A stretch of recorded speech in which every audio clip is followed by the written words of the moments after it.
If you're struggling with quickscoping or you just don't know how to quickscope, then this video is for you. Be sure to subscribe for more Call of Duty Cold War videos every week and give a like if you find this video helpful. So with that being said, let's get into the video.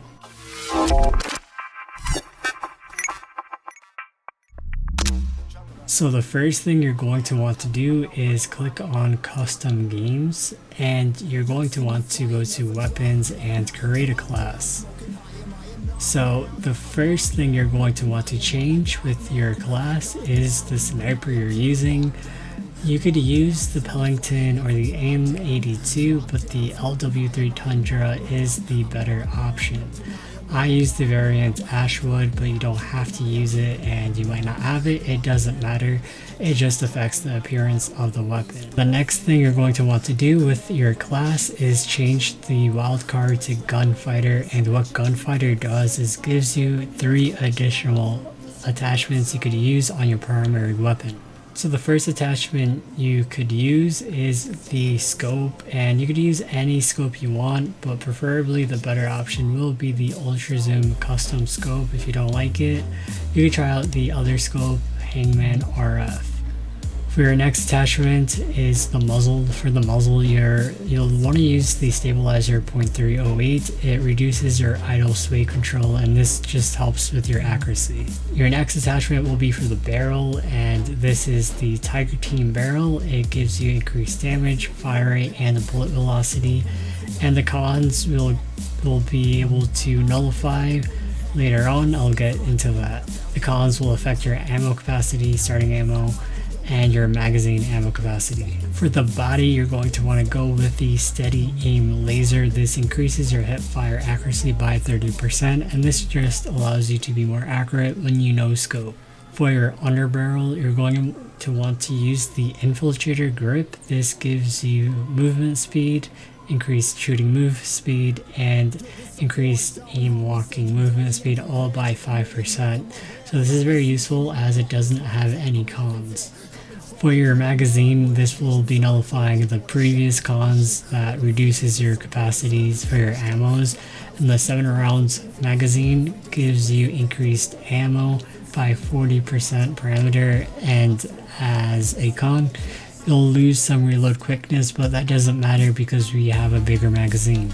For your handle, you're going to want to use the airborne elastic wrap. This increases your aim down sight time, flinch resistance, and aim while going prone, which is really good in the situations where you have to drop shot quickscope. For your stock, you could use the first option, tactical stock, as it gives you aim walking movement speed by 25%. It doesn't have any cons, so it is the best option, as these other attachments doesn't really give us what we're looking for, which is increased ADS time. For the rest of the class, it's completely up to you. The secondary, I preferably use shotguns, but we're in a custom game, so I'm not really going to be using it anyway.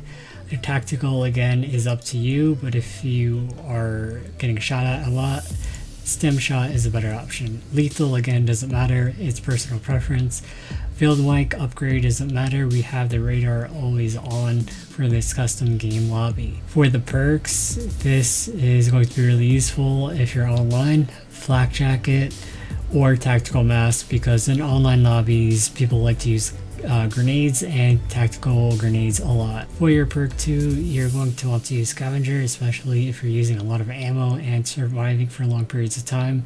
You're going to find yourself running out of ammo, so scavenger really helps with that. For your perk 3, Ghost is a really good option because a lot of people run UAVs online, but in a custom game it's really up to you. But if you're using this class online, then definitely go with Ghost. And I already went over the Wildcard earlier, so that's pretty much it for your class setup. The next thing you're going to want to change are the game rules. So go to your settings and go to win conditions. You can set both of these to unlimited. Once you change your game rules, you could add bots to your lobby. If you don't see the add bot option highlighted or visible like this, you just leave the custom game and join back to the lobby and it will be selectable. So you just want to fill up the lobby, as many as you can, The more bots, the better. You have more people, more bots to shoot at, and this just makes practice better. For your bot settings, this is completely up to you, but having the difficulty to recruit means you'll survive longer, they'll shoot at you less, and it'll be easier to focus on quickscoping rather than surviving. But once you have things handled, you could increase the difficulty to veteran, which is what you should do as you see yourself improve. Once you added the bots, you could click on play. So once you've loaded in, you could go to your settings and make sure everything is set to how you want it with your sensitivity. I use keyboard and mouse, so my sensitivity for Call of Duty is 7.5 with 800 DPI on my mouse. So once you have that all set up, you just want to look for the bots. And I forgot to mention earlier, you could turn on the radar to be always on. So if you want to reduce the time search for bots, but there's a lot of bots, so it doesn't really matter. So the first thing you're going to want to do is aim the center of your screen at your target, aim in, and once you see them, instantly shoot. And if you've done it correctly, as I have not, you will land your shot. The Tundra has less hit markers than the Pillington, so it's a little bit easier. So you want to aim your center of the screen at your target and shoot as soon as you see the image through the scope. And to make things even easier, you could use the white dot in the center of your screen as a little cursor to help you really aim in. And the more you do this, the more accurate you will be. You could stand completely still if you want, but that's not really good in an online lobby as it makes you an easier target. So practice moving around. This helps you for the long run, especially once you start quickscoping online. So even on recruit, these bots are still killing me, but it doesn't matter because I'm still learning how to quickscope. Well, in your case, you're still learning how to quickscope, and the better you get at this, the quicker you are, and the less time and the less chance they have to kill you, and it just makes things easier.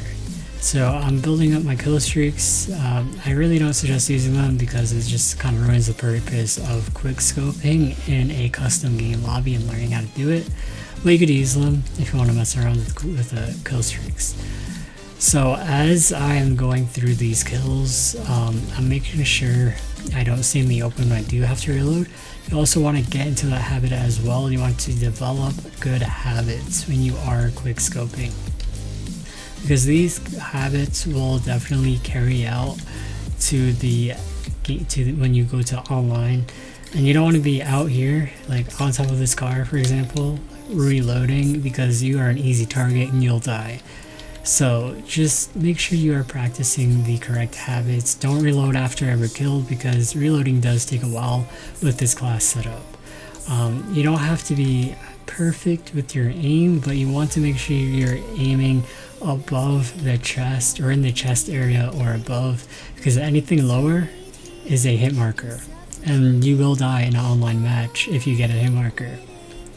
However, with the Tundra, it's strong enough to get less hit markers and more one-shot kills, so the chest is a okay target. Once you get better, you could start trying to aim exclusively for the head, and I believe Cold War has an option to make it so you could only headshot people in a custom lobby, and that just makes it more of a better practice if you want to learn how to be more accurate with your headshots.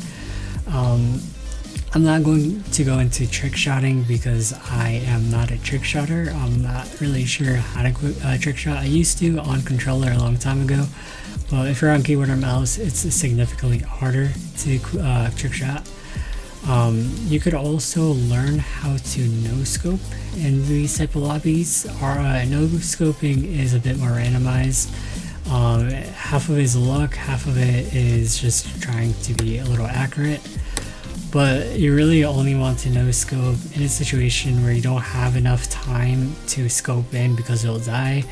And if you miss the no-scope, then you would have died either way. But if you land your shot, then you have survived and decreased your death count. So the more time you're surviving, the more you'll be quickscoping, and that's exactly what we want.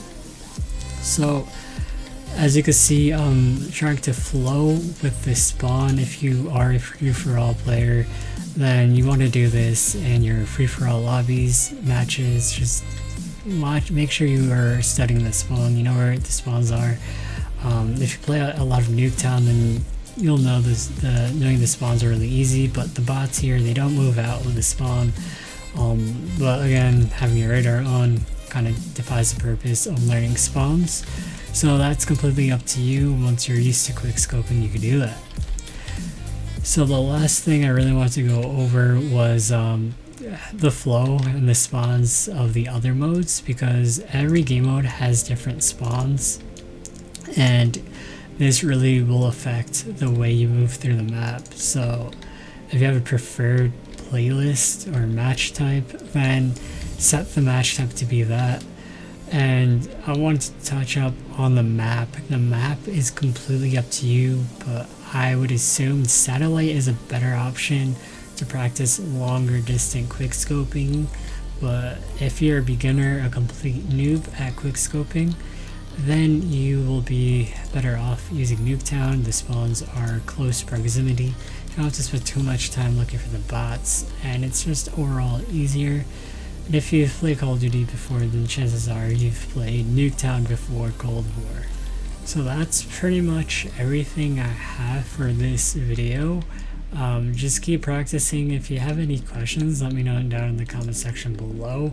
I know a lot of people are going to say you're playing against bots, you're not good, blah blah blah, but it doesn't matter, because the point of this video is to learn how to quickscope, and if you already know, then you will be increasing and improving with this method. You could feel free to do this online, but you will die a lot more and it will be a lot more frustrating. So in this type of environment, it's easier, it's calm, but if you want the feeling of being shot at, you could increase the difficulty of the bots, and that way you could have that feel of a online lobby without affecting your stats. But you could also do this in zombies. You could practice how to quickscope in a zombie match if you want, but I feel like this is the most efficient method. So that's pretty much everything I have for you in this video. If you found this video helpful, then feel free to let me know down in the comment section below, and if you want to help out others, then feel free to comment any tips of your own. With that being said, I will see you in the next video. Peace.